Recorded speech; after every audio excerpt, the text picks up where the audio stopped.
We are Steve and Jill. Together, we've been buying and reselling land since the 90s. Our data-centric approach leaves our buyers asking, how can you sell it so cheap? Here on the Land Academy Show, We answer that and more. Steve and Jill here. Hello. Welcome to the Land Academy Show, entertaining land investment talk. I'm Stephen Jack Putella. And I'm Jill DeWitt, broadcasting from sunny Scottsdale, Arizona. Today, Jill and I talk about how to develop the skills that you may be missing to have a successful company. Like Jill talked about. I was sort of wondering this about you, actually. Oh, it's a long process, but I'm going to share all of it today. As we talked about yesterday at the end of the show, Jill and I host an accountability group. And go ahead, Jill, explain the backstory with this. Yeah, so we have it's our first ever Land Academy official accountability group held by Stephen and I, and it's free and voluntary to anyone that enrolled. It was like November, December last year kind of thing. And we started it in January, kicked off in January. So we had a really good question last night, the other night, which was, I've heard you guys talk about how having a past life or being a business owner in some form was a good indicator who's going to be successful in this world. And so we answered that question. And then the person said, well, and I'll give you the quick answers, which was, you can afford it, tenacity, you know how to solve problems, you die trying, and you're gonna come hell or high water. Yep. It's gonna be successful. If you've done that, then there's not much you can't do, I think. But so stuff like that. And so then the person said, all right, and there's a lot of other things. He said, okay, well, how do I develop the skills that I'm missing then to be that person? And that's what we're going to talk about today. Before we get into it, let's take a question posted by one of our members on the landinvestors.com online community. It's free. By the way, if you are a Land Academy member, don't forget, you can reach us on Discord. So Anthony wrote, I have been seeing a lot of posts like, does anyone know of a good photographer in XYZ County? I was thinking we could add state and county subforums to the resources forum so we could share resources by county rather than having to post requests for providers in the general forums. Then we can share who is good in each county and who we should avoid. And I personally think this is a great idea.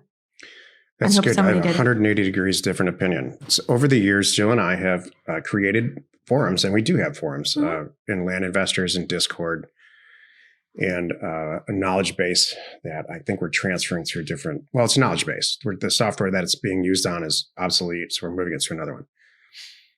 And the heartache that it causes, if you go, say, in XYZ County, I've got this great person who can close deals, this great lawyer. I have a great lawyer, closes deals all over the state. They're based out of this county. It's going to become obsolete fairly quickly, number one. Number two, we're going to get a call from that lawyer that says, I'm getting all these calls from Land Academy members, and they're not asking me the right questions. What they're asking me is, where should I send mail? Things that I've never heard of before. And so it's title mined all over again. I was only talking about photographer. And I think photographers get obsolete too. The best photographers I've ever had, the times that I've gone to use them again, they're gone. Okay. I just don't think that's fair. It's like saying I thought it was okay for that. Airtable is the best CRM. It's not. It's really good for us. We love it. Jill loves it. It's pretty. She says it all the time. Apparently that matters to her, and that's fine. Whatever it takes to get deals done. Mm-hmm. I just don't think that sharing this type of information, and this question is appropriate for this topic today. You have to develop these skills, these really creative skills to problem solve when things like this when data's not readily available. I still don't think there's anything wrong with this. Could we have a my opinion, your opinion? Yeah. Agreed. Okay, good. Because I think photographer, if you're using for a while, I wouldn't mind saying, and then when he retires, please the next person, if you would, when you pull the phone number down and you say the guy retired or he died, have for something, who knows? He moved. There we go. Would you just take his name off the list? That's not crazy. All right. Sorry. We can go on now. These things in a strange way have an uncalculated consequence or an unintended consequence of becoming something that you don't want it to become. Because next. Overkill. Today's topic. Today's topic, how to develop the skills I'm missing to have a successful company. This is why you're listening. Pineapple. I'm sure we have a code word. We do. It's not that kind of a code word, everyone. So don't go there with me. But when you're out somewhere, like you're talking to someone, you realize they're not getting it. Or I don't know, maybe one of us is being a little unruly, and it could even be me. The code word is pineapple. You can walk up to them and say, "Can I see you over here, pineapple? Follow me." And then the other person, usually it's me, yeah, is not allowed to just question anything. Just, you just have to listen and kind of give that person veto power on whatever's happening. Pineapple's like, "Oh, I'm too much right now." Yeah, maybe a little bit. Yeah. So that was a pineapple moment. So during this accountability group, this person's saying, well, how do I then develop these skills to kind of learn how to talk to someone on the phone and get to tenacity, get to like doing it. Hold on a second. Yeah. And I said, you don't. Yep. You don't we both learn said the that. same thing. You don't learn that. What you do is you find somebody like Joe as a partner. Or the opposite. Like, how do I get to embrace data? Like it'd be saying like, okay, I want to learn the skill to embrace data and get as excited about. Can you imagine if I said this to you? Stephen, will you please teach me and show me so I'm just as excited about as you are when I get into Excel and I'm downloading data. Will you get me there? It's impossible. No, it's not going to happen. Because I don't want it to be. I couldn't agree more. That's why. I don't want to get to know it like that. And so I think it ultimately leads to, if you're getting up in the morning and doing things you don't want to do, that's only going to last for so long. For certain people, it could be 20 years and then they've had enough. For certain people, it could be 2 weeks. And then it's like, I don't care how much this job pays. I don't care how long I've been married. I don't care whatever. It's just like, I've just had enough. How cute the kids are. Yeah. Just kidding. You don't want to start down the path. No. And just try to adjust to something that you just don't want to do. Well, the point is, to me, I really feel I really like this question. That's why we're talking about it today. So, listener, you who asked the question at our meeting, at our accountability group, I was loving it. I'm like, I put it in here because that made me think for a minute, and it was great because you and I both had the same answer. That it would be awesome.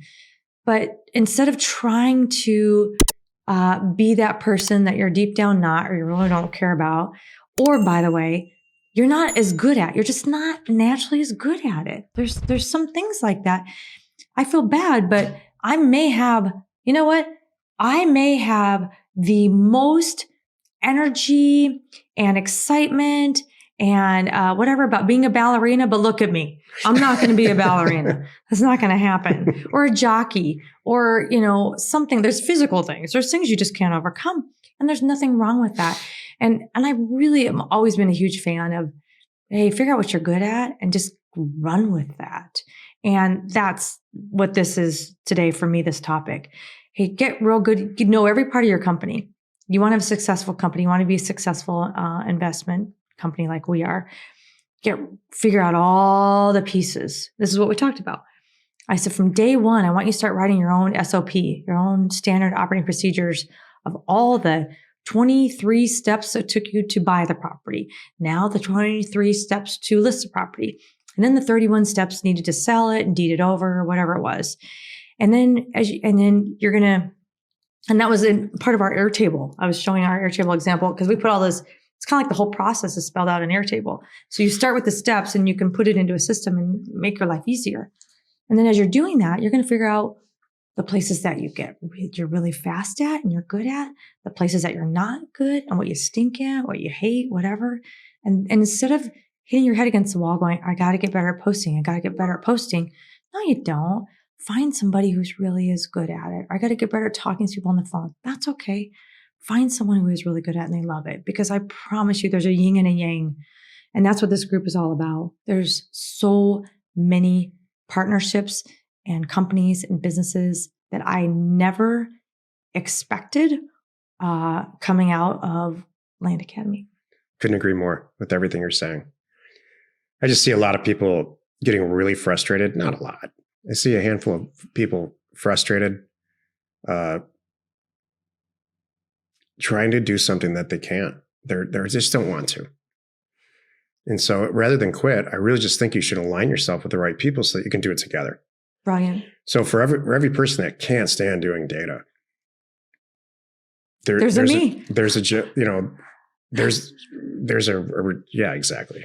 Mm-hmm. So partnership is one of the most valuable things that I've seen come out of Land Academy. Mm-hmm. Exactly. And you can even do it. There's a couple ways you could do this.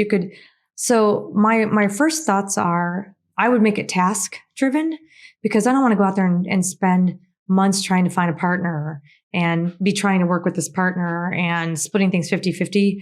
I think that will come down the road once you start doing deals with people. So what I would do short term is start doing it by task. So as you're going along your business, you're doing your first 10, 20, 30 deals. I love this job. I hate this job. All right. Where can I outsource this part of my company? Maybe it's bookkeeping. I don't know about you, but that's one of the things that I can't stand. I don't want to take care of bills and keeping track of things like that. Not for personal or business. I don't like it. I do stuff I have to, but outsource that. Find someone that can do it. And it doesn't mean you have to bring on a full-time employee. This is a beautiful thing too. You could just do it by task. That's one example. What about just building a website? You're brand new to this. Do you really want to get and spend all weekend and maybe spill into next week learning how to create, develop, host, build out, put checkouts on, whatever it is on your own website? No, you don't need to do that. And that's and I don't need to hire a partner and say, hey, by the way, I'm looking for a guy that can do these 16 things. And then you're in. That's going to be hard to do too. Yeah. So, go on, Fiverr, Upwork. There's all kinds of great places that you could find someone to do these. So there's one-off tasks like that. There's maintenance tasks. You're going to need someone help with that down the road. And then there's, big picture, like I never wanted, talk to a title agent again, something like that. And you could hire a transaction coordinator, even part-time, that can take that off your plate. And then down the road. So that's how you start. So you know what? In a way, you're developing your skills. And what's your skills? You're hiring the right people. And I would argue that's a better skill. I would argue that. I was just going to say that. Jill talked earlier about the 15 steps to buy it, the 15 steps to list it, and the 15 steps to sell it. The first time you go through that, you do them all yourself because you can't afford it. And honestly, you need to learn. You should learn. Second time you do it, maybe it's not 15 steps, it's 13 steps, because you realize you could combine them or improve the process in some way. Land Academy was intended and designed to be a springboard for all that, so that you can't skip that big, huge first step. Understand the mail, understand the data, understand the process, and then after a while, make it your own. And there's going to be things you just don't want to do, or that you can outsource, or you're going to decide for yourself. That's one of the reasons I answered the question today the way I did. There has to be your signature on all of this. This isn't Domino's Pizza. We talked about it last week. This is not a franchise where there's only one way to make the pizza and that's it. And one way to hire, and here's the employment forms. That's not what this is.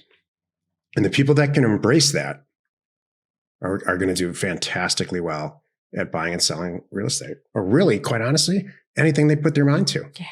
It's that mindset. That's it. Think about, so many wealthy people, they don't do this stuff. They just know how to find the right people and empower them and let them run. And that's how you're going to Or let them fail. Or let them, and then you replace them. Yeah. And that's okay too. Yeah, that's good. Yeah, that's one thing here's truth time, life lesson, fire faster. I'll end it on that for me. As you're doing this, figure it out real quick and then don't feel bad and just move on. Happy you could join us today. 5 days a week. You can find us right here on the Land Academy Show. Tomorrow, the episode of the Land Academy Show is called, Are You a One Deal a Month person or a one deal a day kind of investor? You are not alone in your real estate ambition. This is awesome. We should like not answer this yet, and let's answer it together tomorrow, because that'll be fun. I'll do a 1, 2, 3 thing, and we'll each give our answer. Sounds good. On that. So, by the way, if you are interested in learning more about us or what we do, please check out landacademy.com or houseacademy.com. We provide the education, tools, and support you need to be flipping property like the pros. We are Steve Jill. Information and inspiration to buy undervalued property. Happy you could join us today. 5 days a week, you can find us right here on the Land Academy Show. You are not alone in your real estate ambition.